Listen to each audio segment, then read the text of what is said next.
What's going on, friends? This is Fix This House, Building Our Dream Home series. This is episode number 2. So if you haven't tuned into episode number 1, make sure you check that first episode out where I introduce us buying our first piece of land. Notice anything different that's changed? Well, yeah, we cleared off all the overgrowth, the stuff that's around the bushes. Let's go take a look and see how it looks.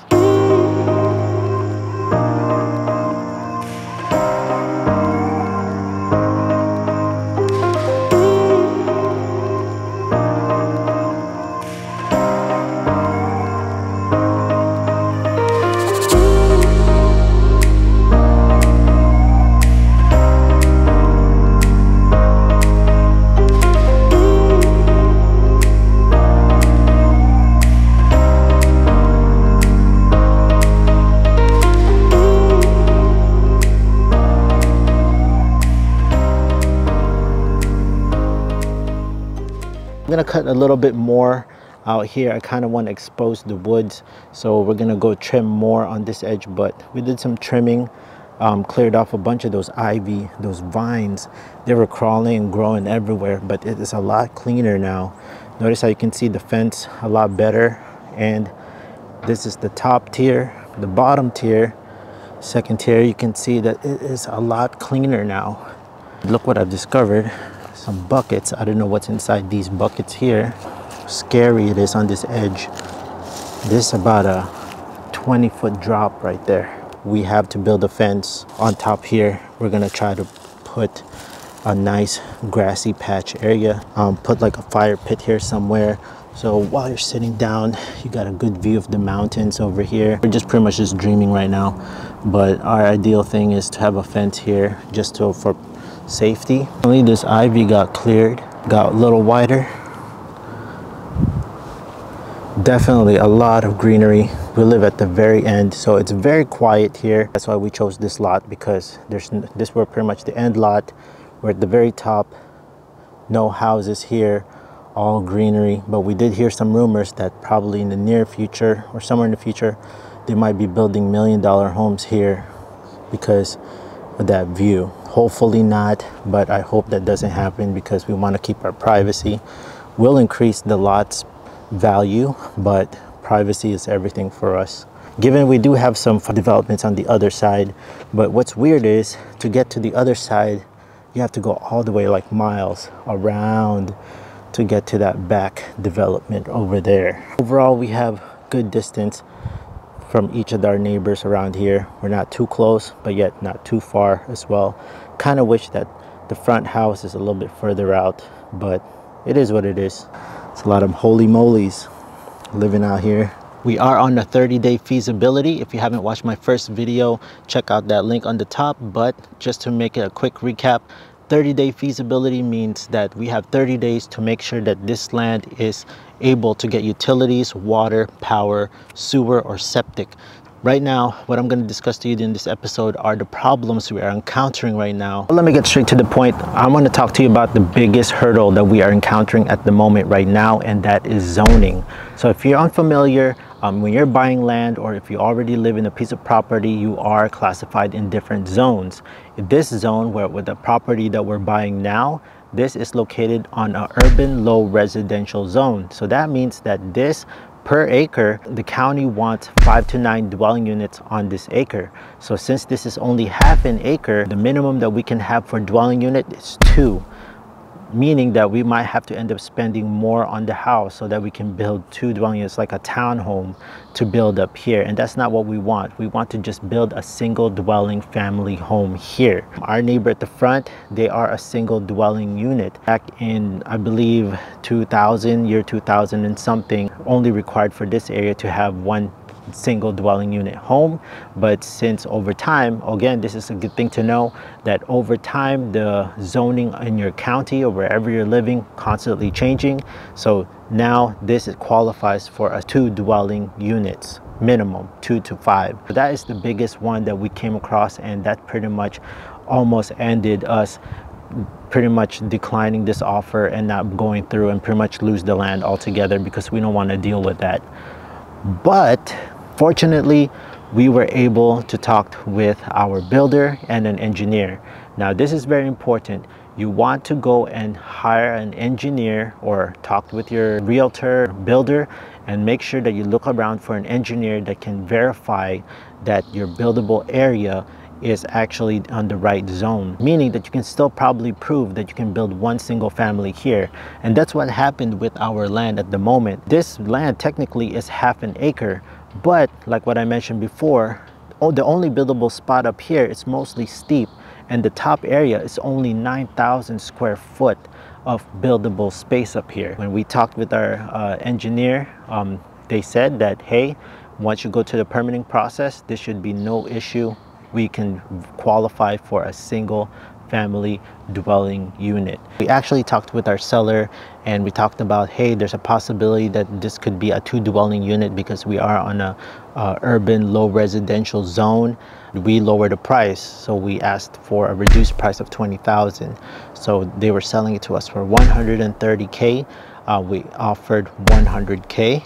And so they counter offered and they made it, we met in the middle, somewhere in the middle, around $110,000. That saved us $20K because of the zoning issues that we were having. 90%, I'm sure that we are gonna get the single dwelling unit, but we never know. That's why we asked for the offer, and we let the seller know about it as well, that it's not written in stone yet, but there is a possibility that that could happen. Since we do share a shared driveway right now, and we're planning to fence that shared driveway, I am going to build them a separate driveway to go into the back so that they can have like their mail, UPS, Amazon truck, be able to access the back of their building.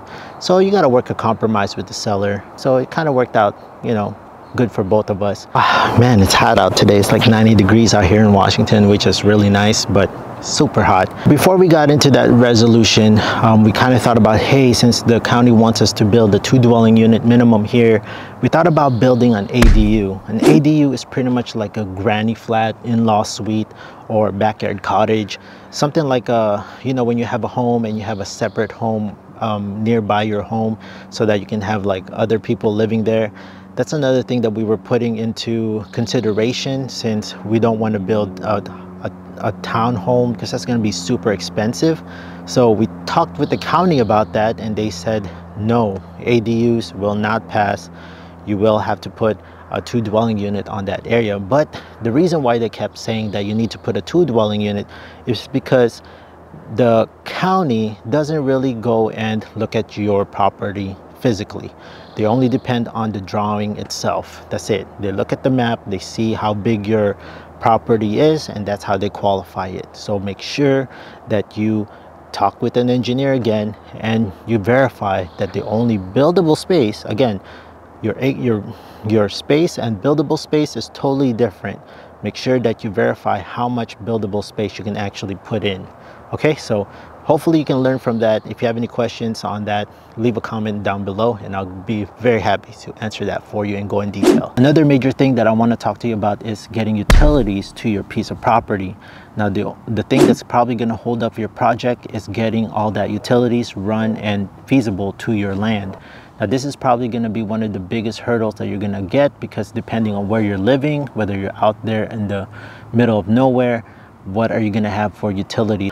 Fortunately, we're only like literally the main cities right there below us, and we can get access to our power very easily. Where are we going to get the power? Looking around here, the nearest power line right there, there's a power line and the power pole right behind that tree.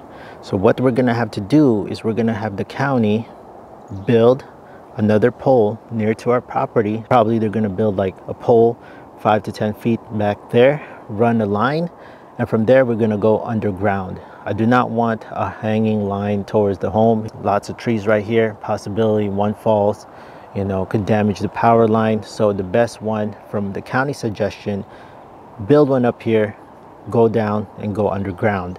That being said, that's probably going to cost, just to get that power line installed, probably 5 to 10,000.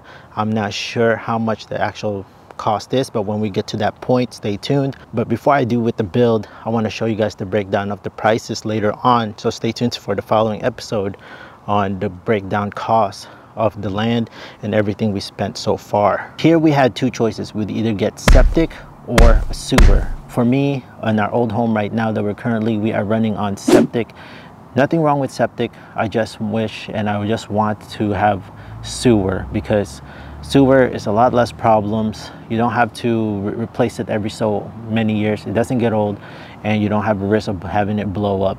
When we looked into the county map, we actually saw that those houses behind us are running on sewer. So we had a possibility to go hook up to them. Cost of hooking up to sewer is very expensive. The county alone is charging us $7 grand just to get the permitting. I'm estimating actually to the highest possibility of cost, so it could be less. I'm just going to the worst case scenario, possibly $20,000 to hook up and get the sewer built and run by a contractor. So we're looking at $27,000 total with county and contractor fees just to get that sewer hooked up. Now, since we are up here and we're trying to hook up on a hill somewhere, there's the sewer line is going uphill. We're gonna need to get a grinder or a pump to get to hook our line hooked up to their sewer line. But it is feasible, it is doable. So we have the choice of whether going sewer or septic. And right now we are looking more towards the sewer because we have that option. Now, another great thing is that our neighbor is actually willing to hook up to the sewer line with us. So that's a good thing. They're actually running on a septic system and theirs is about to blow, and yeah, it's fairly old. So what the good thing is when you go and hook up to sewer, if you're the first one to hook up to your sewer and another person wants to hook up to your sewer, you will get a discount on your sewage. So pretty much, for us, we would get a $5,000 discount. That's huge for someone hooking up with us. So if I hooked up and they hooked up, both of us hooked up, instead of me getting charged $27,000, it's only going to be $40,000 for both of us, saving me $5,000 to $7,000. So let's just say down the line, you got neighbors around your area that want to hook up to your sewer line, then they're going to end up paying you to get hooked up to your sewer line. So take that in effect. Right now, after this, I'm going to go start knocking at every one of my neighbors' doors. Say, hey, want to hook up to sewer? I got you. Now, if you do want to go hook up into septic, you have to get a perk test. Now, perk tests are pretty cheap. They're less than $100. If it's soft enough for drain field or whatnot, if you have gravity flow, all that good stuff. I don't know much about it, but that's pretty much in general of what I researched and what I found out. Another thing that we ended up paying out of pocket is $2,000, and that's for the earnest money. So earnest money is pretty much just saying, hey, you got skin in the game, you're serious about this deal, and deduct that from the final payment that we're going to do at the end, which is the closing fee. I'm going to talk to you about setbacks. Setbacks are pretty much what the county says your property can't be built on. So if you look at the perimeter of your property line, there's going to be setbacks. For us, I don't have it memorized. I got a little cheat sheet right here. My front setback is 20 feet. My rear is 5 feet. Left 5 feet, right 10 feet. So solar height, we can't build 35 feet past, the height. So we can't build a skyscraper up here, guys. So setbacks are pretty much like if you're living in a closed community where you have the houses pretty close together. Setbacks are what the county places so that there's uniformity on each house. You don't want one house closely touching one house, the other one touching the other house, one's far. It would just look really, really awkward. So setbacks will maintain that uniform look on the neighborhood. For us, we are not on really close quarters here, so I'm not too worried about our setbacks. It's just the way it is, so that setbacks are also for the utility companies to be able to walk through them, kind of like an easement. So these setbacks will allow utility companies to come and go and check on your utilities. And these setbacks will allow the plumbing, any type of piping, electrical pipe, any utility lines to go run into your property, which keeps it clear so you don't end up building on there and possibly puncturing a line or something. That's about it, friends. I just wanted to keep you up to date of what's going on with our land and dream home build. Again, this has been a very stressful journey so far with the land Again, constant communication issues back and forth. You got to be your own communication line to all of your lenders, your realtor, to all your engineers, the county, all that stuff. So be prepared to do that. But I just wanted to keep you updated on what's going on with our land. We are coming so close into closing because all our ducks are pretty much lining up. It wasn't easy to get in this part, but we are getting there. Especially the bonus part is that we were able to reduce our cost to 130 to 110 now. Hopefully, if we get our appraiser right, we get this land appraised, we could get some equity already on it. So again, friends, just want to keep you on the loop, the update on what's going on with the land, the hurdles we were going through. Again, the major hurdle that we had was the zoning. I pretty much lost some sleep on that one. That was very stressful and got me worried. Thought we were gonna lose our land, pretty much just, you know, walk away and take our earnest money. But we were able to work right through it. And we also got that huge discount from the seller. So thank you from the seller on that one. So again, thank you, friends, for tuning in. Hopefully, friends, you guys stay tuned for the upcoming series because this is our journey in building our dream home. All right, so thanks so much. Like, comment, subscribe. I'll see you on the next video.